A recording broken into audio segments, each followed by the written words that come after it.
Okay, since this is, I figured since I'm thinking about it right now, I'll make a quick video about my diagnosis of cerebral palsy as a child. I don't know what the diagnosis criteria is for children now. However, I do know through family stories the story of how I was diagnosed. I was premature by a couple months. I was small. According to my father, I fit in one hand when I was born, and in one of his hands. That should give you an idea of exactly how small I was. They did not know that I had cerebral palsy until much later. They got me through the whole preemie thing, and I got the weight I needed, and I got to go home. And my mother used to do like these baby exercises with my older brother, and she tried to do it with me, and I would cry.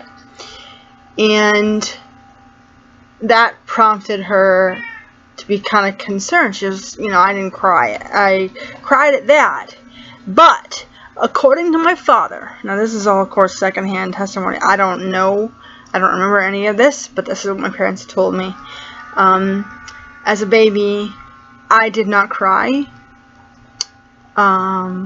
Ever. Not for hunger, not for food, not for wet, not for attention, nothing. I never cried. And that made my parents, of course, concerned, because what baby doesn't cry? And so, of course, they took me to the pediatrician, and the pediatrician told them that due to my prematurity and the fact that I did not respond normally, like crying, that he did not think that I would be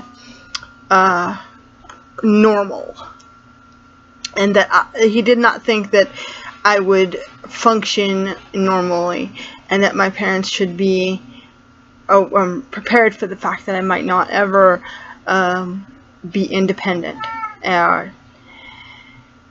So they proceeded with further testing, and they realized that the reflex that you have, like let's say you trip over something, okay? Your reflex is to put your hands out to catch yourself. They discovered that I do not have the reflex to put my hands down in front of myself to catch myself. That is concerning. So again, they were pretty much assuming that I would not walk or talk or function on a normal, more independent level. And so, of course, my parents prepared for that, and I went through surgery to help to compensate for the damage in my brain, because honestly, my brain's damage affects my legs, but the fact of the matter is nothing is wrong with my legs. The issue isn't my legs. The issue is the signal from my brain to my lower half. So I had heel cord extension surgery. I think I was 5 or 6 years old. I was young. I remember this. So I couldn't have been super young. But I had, where they lengthen your heel cord to pull my feet straighter so that hopefully I would be able to walk. Because at that point, I couldn't. I remember that surgery. I don't know how old I was. I'd have to find it. I'd have to look up my medical records to find out. I don't know how old I was, but I remember the surgery to lengthen my heel cords was incredibly, incredibly painful. I wanted to die.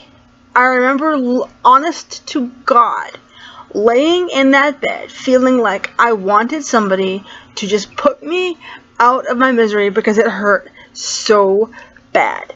And I remember my surgeon coming in and telling me that he had no idea that it would be so painful. And I remember being really angry at him because he's the doctor and he's supposed to know this stuff. So I had heel cord extension surgery and physical therapy 2 or 3 times a week as a child. I did eventually figure out how to walk. It did take me longer than normal neurological function babies. I didn't learn to walk till I was probably about, I think, 4 or 5. But I did figure it out. And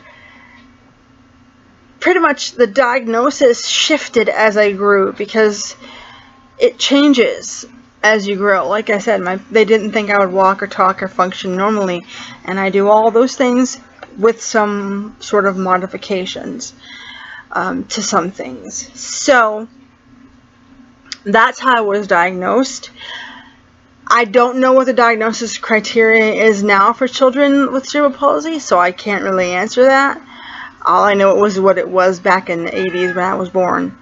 And it's something that they didn't even find until I was, past baby stage, because I didn't cry, which is really strange to me because I'm very emotional. I'm a very emotional person, so I can't imagine being an infant and never having that crying urge, because I cry at everything, movies, music, whatever. It doesn't really, I'm a walking tear duct. So that surprises me that they told me that I never cried.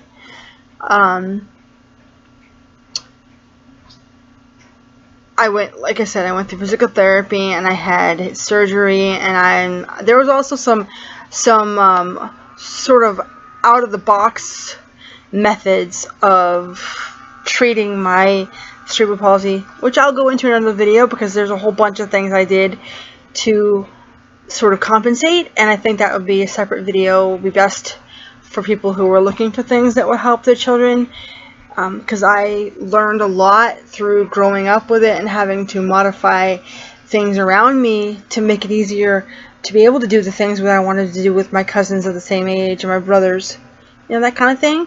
So I'll make that in a separate video, but I hope this explains some of how I got diagnosed with this disability. If you have any questions, just leave them in the comments, and I'll answer them to the best of my ability. A lot of it I don't remember, because like I said, I was a baby, but I'm more than happy to ask and answer. I'm more than happy to answer anything you want to know. So just